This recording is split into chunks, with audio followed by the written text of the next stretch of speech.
The creatures of the deep are freakishly large, impossibly strange, and often terrifying. And yet, they thrive. How? Why? Scientists have theories, but the truth is wilder than you think.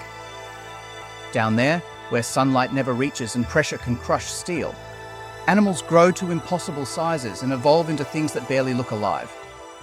Why does the deep ocean create giants? And what's still hiding in trenches so dark we've never explored them? This is Earth's last unknown world, and some of its residents may be bigger, stranger, and closer than anyone realizes. Okay, before we talk about giant nightmare creatures, we need to understand where they actually live, because the deep sea isn't just the bottom of the ocean. Oh no, it's way more complicated than that. The ocean has layers, and each layer gets progressively more horrifying. Let me break it down for you.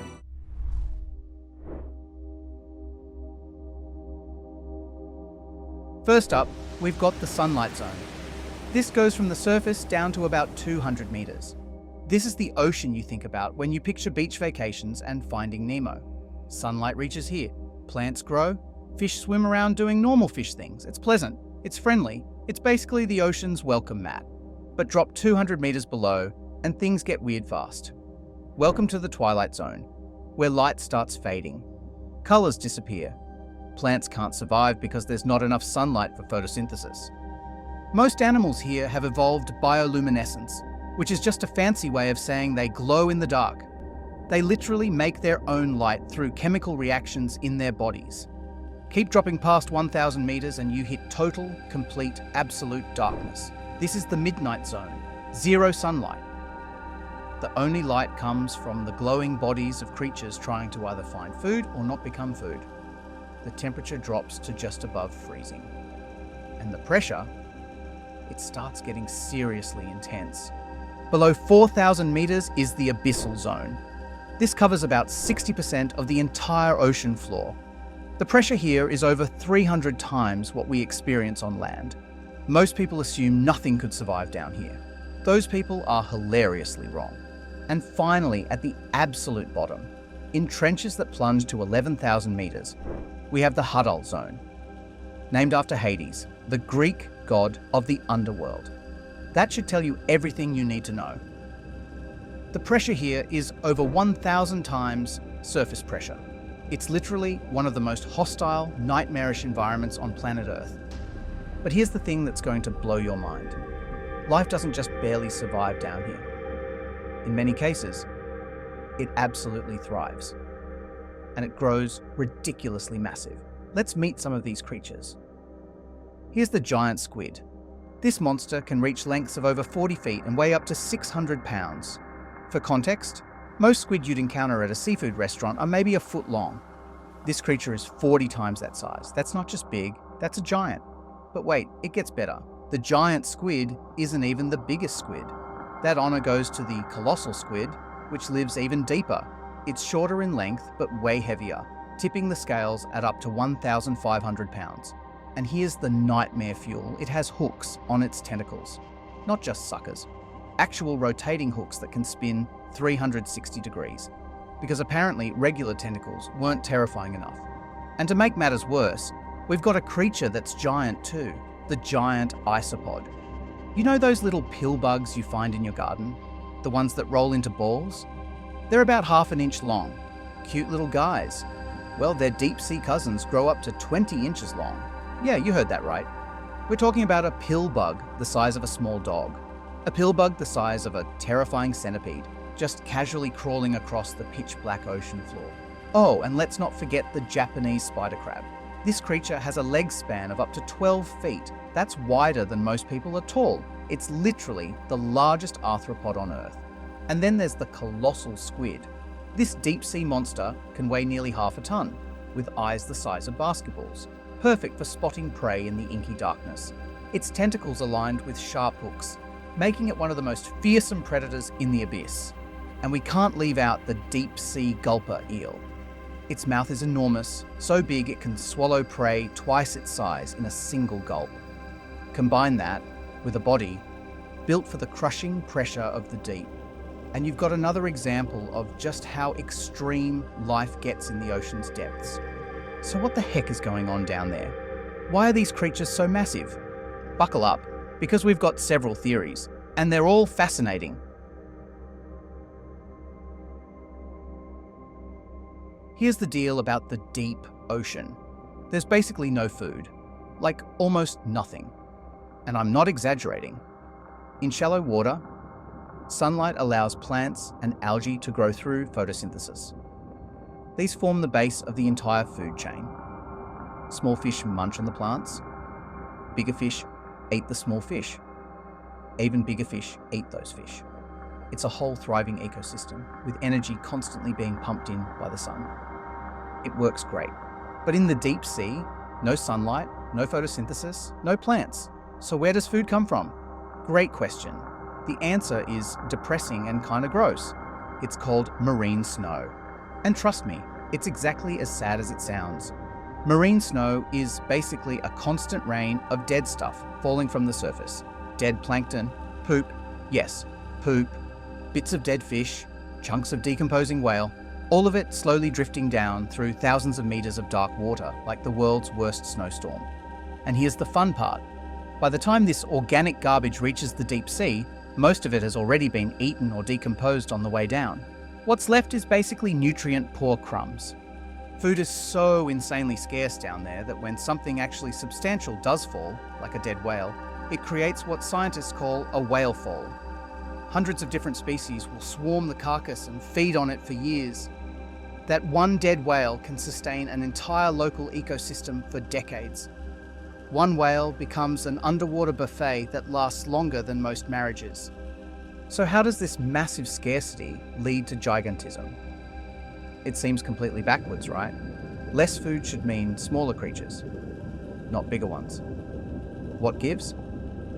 But here's where it gets really interesting and kind of brilliant. Being large in a food-scarce environment is actually a huge advantage, and it all comes down to metabolism and efficiency. Okay, stick with me here because we're about to get slightly sciencey, but I promise it's worth it. There's this principle in biology called Kleiber's law. Sounds sophisticated, right? Here's what it actually means.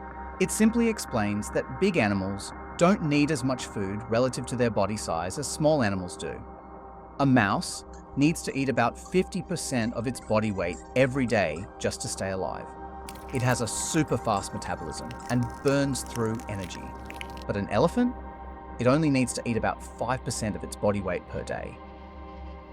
The elephant is way, way more energy efficient. This same principle works in the deep sea. A small fish or tiny crustacean burns through its energy reserves crazy fast. It needs to constantly find food or it literally dies. No food for a few days? Dead. That's it. Game over. But a giant squid or giant isopod, their metabolism is so ridiculously slow that they can survive for months without eating. Sometimes years. When they do finally find food, they absolutely gorge themselves to the point where they can't even move. They eat so much that their rigid exoskeleton literally prevents them from walking. They just stuff themselves, then flop over and slowly digest for months. This strategy makes perfect sense in an environment where food is completely unpredictable. You can't rely on regular meals down there. Being big means you can store way more energy as fat reserves.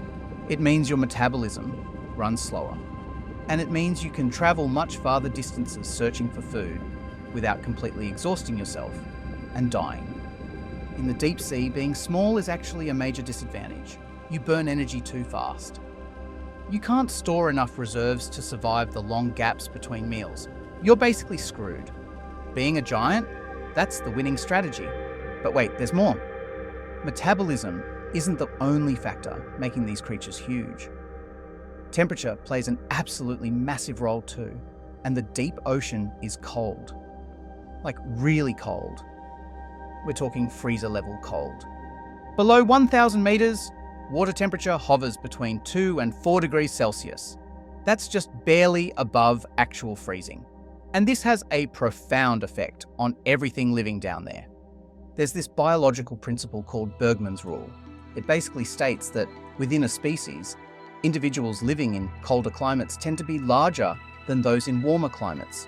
This pattern shows up everywhere. Polar bears are huge. Penguins in Antarctica are bigger than penguins in warmer areas.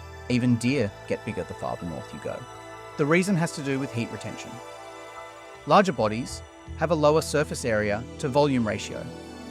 This means they lose heat way more slowly than smaller bodies. In freezing environments, being large helps you conserve precious energy that would otherwise be wasted trying to keep warm. But hold on. Deep-sea creatures are cold-blooded. They don't generate their own body heat like mammals do. So why would this rule even apply to them? Shouldn't they just be whatever temperature the water is? This is where things get complicated and super interesting. For decades, scientists argued about whether Bergmann's rule applied to cold-blooded animals at all. Turns out the answer is yes, but for completely different reasons than warm-blooded animals. In cold water, chemical reactions in the body slow down. This includes all the metabolic processes that keep animals alive. For cold-blooded creatures, being in freezing water means having a naturally slower metabolism by default. Everything just runs slower. But there's another equally important factor: oxygen. Cold water can hold way more dissolved oxygen than warm water, like significantly more. And oxygen is absolutely crucial for supporting large body sizes. The more oxygen that's available in the water, the larger an animal can potentially grow without suffocating. In the deep sea, you get this perfect combination of cold temperatures slowing everything down, plus high oxygen levels that can support massive bodies. It's like the universe accidentally created ideal conditions for growing absolute units. Now let's talk about pressure, because this is where things get more interesting and kind of mind-bending. The deeper you go in the ocean, the more water is literally stacked on top of you, and water is heavy. At 1,000 meters deep, the pressure is about 100 times what we experience on land. At 4,000 meters, it's 400 times. At the bottom of the Mariana Trench, it's over 1,000 times the surface pressure. That's the weight of a small car pressing down on every square inch of your body. That kind of pressure should crush anything soft into paste, right? And yet somehow, deep-sea creatures don't just survive it. They seem to actually thrive under it. What sorcery is this? Here's the thing that most people don't realize. Pressure affects different materials in completely different ways. It absolutely crushes gas-filled spaces. But water? Water is basically incompressible. You can squeeze it all you want, and it doesn't really change. And guess what deep-sea creatures are mostly made of? Yep. Water. Their bodies don't have air-filled swim bladders like shallow water fish do. They don't have any gas-filled spaces that could get crushed. They're essentially the same density as the surrounding water, so the pressure doesn't actually crush them. It just exists. They've evolved to live with it, the same way we've evolved to live with atmospheric pressure on land. We don't notice it because we're used to it. Same deal for them. But here's the million-dollar question. Does pressure itself actually cause gigantism? Or is it just something these animals have adapted to? This is where scientists start arguing with each other at conferences. One interesting theory involves cell size. Under high pressure, cells might actually function more efficiently when they're larger. There's some evidence that deep-sea organisms have unusually large individual cells compared to their shallow water relatives. And if your cells are bigger, maybe that allows your whole body to be bigger too. It's like building a house with bigger bricks. But honestly, we don't fully understand this yet. The relationship between pressure and gigantism is still very much being studied. Scientists are still scratching their heads about this one. Here's another angle we haven't covered yet. Predators, or more accurately, the lack of them. In the deep sea, being small makes you an easy target. There are way fewer predators down there than in shallow water, but the ones that do exist are incredibly efficient hunters. Giant squid, deep-sea fish, and even other crustaceans will eat literally anything they can catch. For a small animal, there's nowhere to hide. The deep sea is mostly just empty, dark space. No coral reefs, no seaweed forests, no rocks to squeeze under. Just vast, empty darkness. So your defense options are pretty limited. Being large becomes a defense mechanism by default. If you're small, everything can eat you. If you're medium-sized, some things can eat you. If you're absolutely massive, almost nothing wants to mess with you. You've basically removed yourself from the menu. The giant squid, as big as it is, still has predators. Sperm whales actively hunt them, and the battles are legendary. Scientists have found sperm whales with giant sucker marks all over their faces from fighting these squid. But for most other deep-sea giants, there are very, very few things that pose a real threat. The giant isopod has almost no natural predators at all. It's too large, and its armored exoskeleton is too tough for most animals to bother with. Why spend all that energy trying to crack open a giant pill bug when there's easier food around? The colossal squid's only real predator is the sperm whale, and even then, the whale has to work really hard for that meal. It's not a guaranteed win. The Japanese spider crab falls into a similar league. With legs stretching up to 12 feet and a body armored like medieval plate, it's not exactly a tempting snack for most predators. Sure, a few large octopuses or sharks might take a chance, but for the most part, these giants wander the ocean floor unbothered. Their sheer size and spindly, spiky limbs make them a tricky target, and in the deep sea game, that's all the protection they need. Growing large essentially removes you from the prey category and puts you firmly into the predator or scavenger category. And in an environment where food is incredibly scarce, being at the top of the food chain is a massive, massive advantage. Nobody's eating you, and you get first dibs on whatever food shows up. You might be sitting there wondering, sure, this is wild, but why should I care? These monsters live miles beneath the surface. So far away, I'll never see them. What could they possibly have to do with me? Here's why it actually matters. More than you might realize, the deep ocean covers over 60% of Earth's entire surface. It's the single largest ecosystem on the planet, the biggest habitat, and we know almost nothing about it. Understanding why deep-sea creatures grow so massive helps us understand how life adapts to extreme environments in general. It teaches us about the absolute limits of biology. These giant creatures evolved over literally millions of years in an incredibly stable, unchanging environment. They're perfectly adapted to very, very specific conditions. If those conditions change too quickly, they simply can't adapt fast enough. Their slow metabolism and extremely long lifespans mean they reproduce incredibly slowly. If populations start declining, they take centuries to recover. We're only just beginning to scratch the surface of understanding this ecosystem. We're like toddlers who just learned what the ocean is. And even now, we're pushing it to the brink with damage that could last for centuries. So there you have it. The mystery of deep-sea gigantism isn't solved by one simple answer. Which deep-sea giant freaks you out the most? Drop your answer in the comments. If you enjoyed this deep dive into ocean weirdness and giant nightmare creatures, smash that like button and subscribe for more videos. Exploring the absolute weirdest, most extreme, most why does this exist life on our bizarre planet. Thanks for watching, and I'll catch you in the next one.